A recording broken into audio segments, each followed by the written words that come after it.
Okay, so a bit ago, I came across a video from Warrior Poet Society talking about like going to a de-Googled phone, basically ditching Apple and Google for a ghost phone.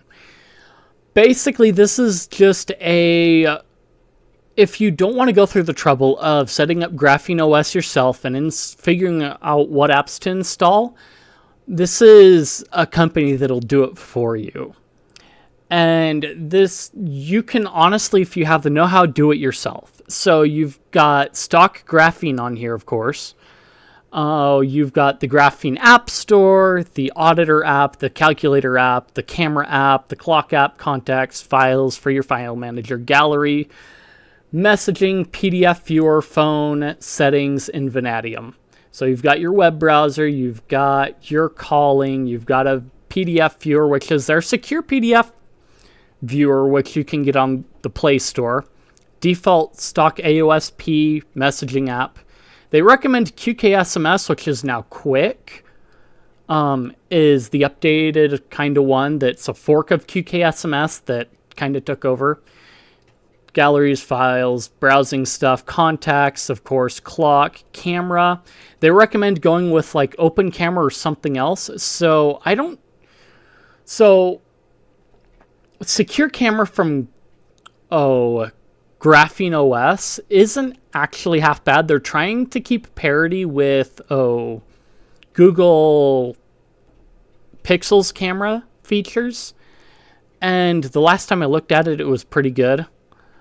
The Calculator app, Auditor for auditing your stuff, and then the App Store, which has like Google Play's Sandbox stuff. They pre-install the App Store, I guess, and pre-set it up with Sandbox Google Play.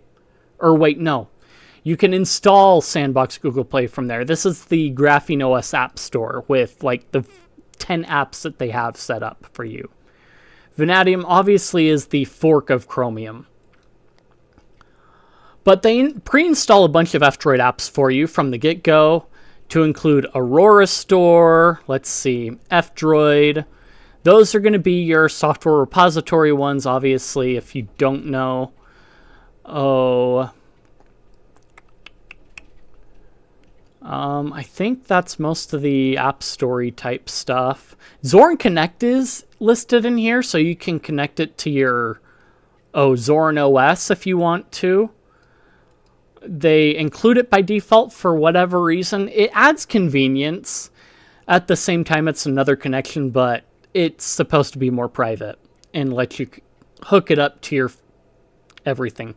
Aegis, this is actually the 2FA app that I use personally, so it's actually pretty nice. It doesn't come pre-installed on Calyx. Calyx gives you the option to install different ones.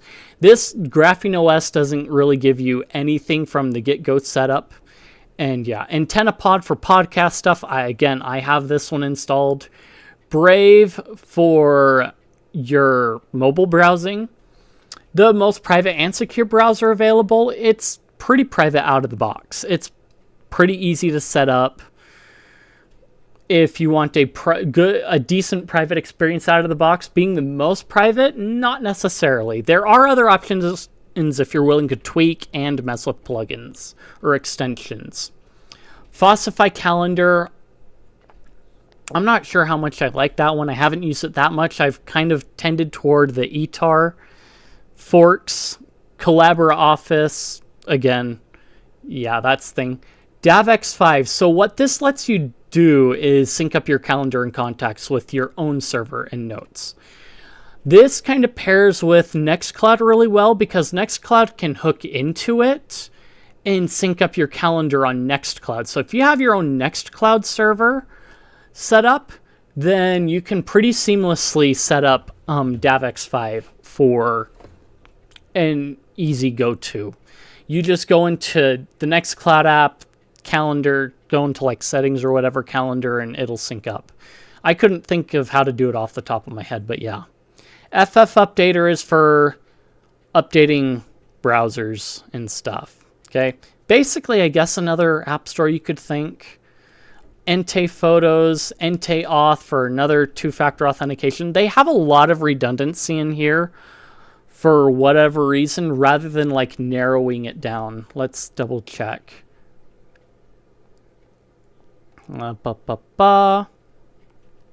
Yeah, so they come pre-installed, it looks like, when you buy a phone through them. Oh, so yeah. You've got Fake Traveler, which lets you spoof GPS positions. So if you're playing, Pokemon Go, then you can spoof your location. Or whatever. Futo keyboard with Futo voice. So I don't necessarily use the Futo keyboard. I am using the unexpected keyboard, which lets me do like swipe stuff for punctuation or a couple other special characters, but I have Futo voice used for text, speech to text. And it actually works really nice. So they've done a lot of work. Futo keyboard is actually really nice. It's cool that they have this as a default. So Futo Voice uses a local whisper model, I believe, to transcribe what you're saying. And it works really well. It does pretty well at the punctuation. It's not 100%, but most of the time it gets everything that I'm saying right, which is really cool. Joplin for note-taking. I believe you can set up your own server for it, but yeah, it's there. KeyPass for key password management, so you're not doing it on the device itself. Magic Earth, I can't quite find this one in Droidify, but apparently it's a navigation app that accepts Google Maps stuff. I'll have to look into it more.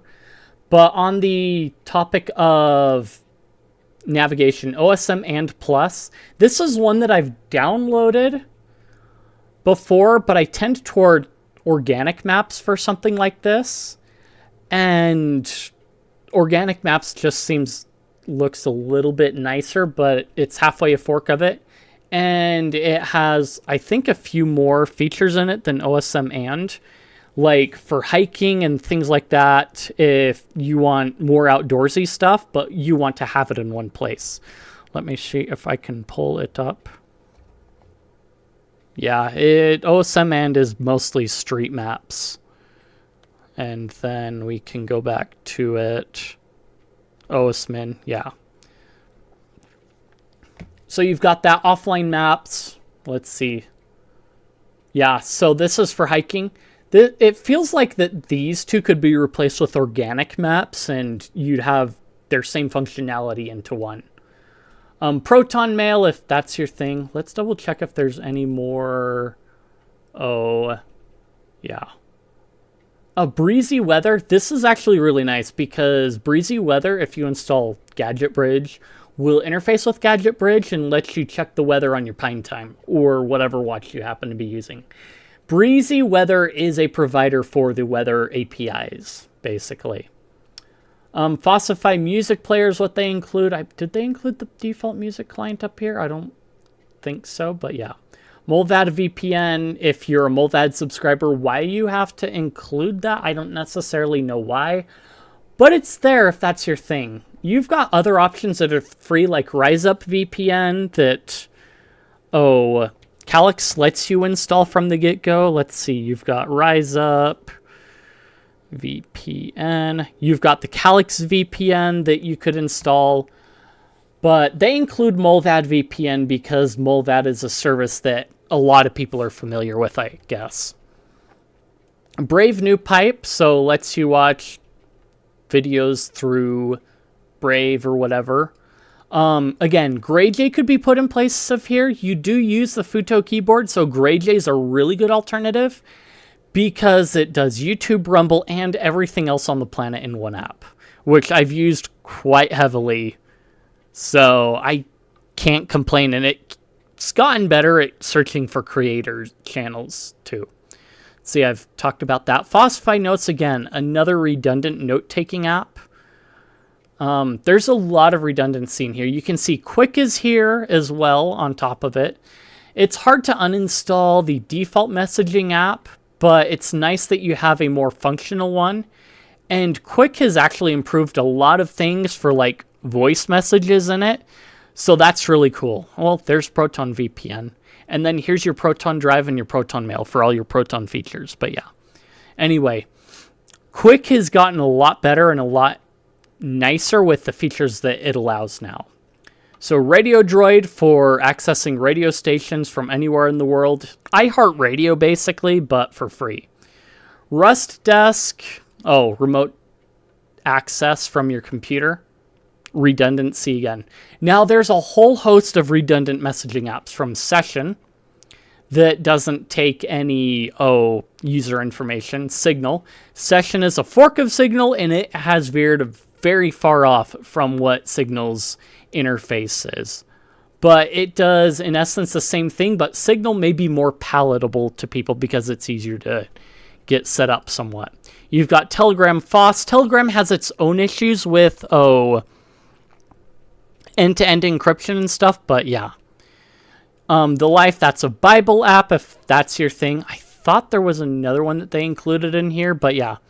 This one has like a whole host of various versions of the Bible, commentaries, and things like that. If, again, that's your thing, then, like, I think I've actually got one or two of these type of apps installed just for reference to any commentary I may be interested in looking at, but yeah. And then a whole host of email clients from Thunderbird, Tutamail. We did Proton Mail up here. I think there was another one, maybe. But yeah, you've also got your Fossify voice recorder because we've got a bunch of redundancy. So again, they include all of these for you so that you can pick and choose what you want. They recommend to uninstall the apps you don't use, give yourself a few weeks to try them all out, and then uninstall those you know that you will not be using. This will save storage space, ensure programs are not running in the background that don't need to be, and declutter your phone so you can get to what you need quicker. So this is very handy. My phone is very cluttered because of everything that I have installed on it. I've cleared out apps that I know I'm not going to use, but then there are other apps that I have installed for content reasons down the road that I still haven't gotten around to, but yeah. About half of these I already have installed. It's really cool so like I said, Aegis, I use this, it lets me do biometric authentication. Aurora Store I have installed. AntennaPod is really nice. It searches through multiple podcast sources to let you download and listen to podcasts, which I've used more than once. Brave, do I have Brave on my phone here? No, I don't have Brave on my phone here, but I still got... Well, yes, I do, actually. I just haven't opened it in a while. Brave, for the longest time, was my dedicated Facebook browser. So, there's that. Fossify Calendar, like I said. DavX5, because I have my own Nextcloud set up, I use that for calendaring.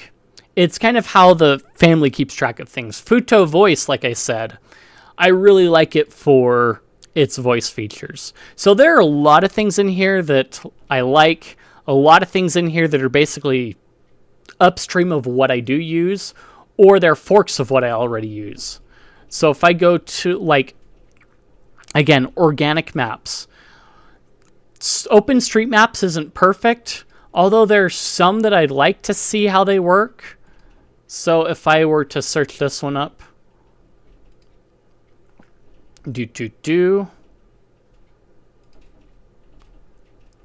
we can go here. It's for iOS and Android. That's very interesting. Turn-by-turn navigation. They don't have it in... They don't have it on F-Droid, really. That's interesting.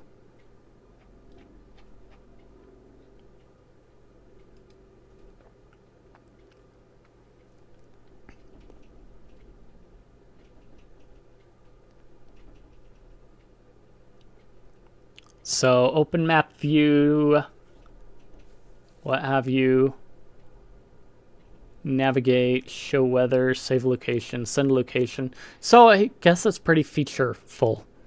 Oh, but yeah, Quick I use quite heavily. It's my preferred SMS app, honestly, at this point. What else was there? Signal I have set up. Session I have set up. Telegram... It's here, but it's mostly used for scam baiting at this point for the most part. And I haven't really had very much with it go on. If I open it up. And you guys have seen me open up Telegram more than once. So, yeah. There are quite a few. There are a few deleted accounts in my list of people, but yeah. To-to-mail. I use, again, the email stuff. I use Freemail for it. It still lets me do a unified email box. So there's that. Breezy Weather I have installed for Pine Time uses, but yeah, this is. I thought it was pretty interesting. This app list for the Ghost phone and the way that they do it. They set it all up for you. They basically pre-install a pixel for you for everything. Again, if you know what you're doing or can follow directions on Graphene's website, you can set this up yourself. And if you know what apps you already use, you're basically halfway off to the races already. And then you can install many of your favorite apps from F-Droid and Aurora Store. It's pretty simple. I think most of the people in my audience are going to understand, like, hey, I already know what I want to use and what I don't want to use. There are going to be people out there finding this that are going to want something set up that's ready to go, that has pretty much most everything that you would feel like using for most of the functions. And this is a good option for a private, more privacy-focused phone. If you liked the content, if you enjoyed it, if you think I deserve it, like, comment, subscribe, leave any criticisms you have or what have you. I appreciate it. Feed that algorithm, like I said, and I will see you guys in the next one.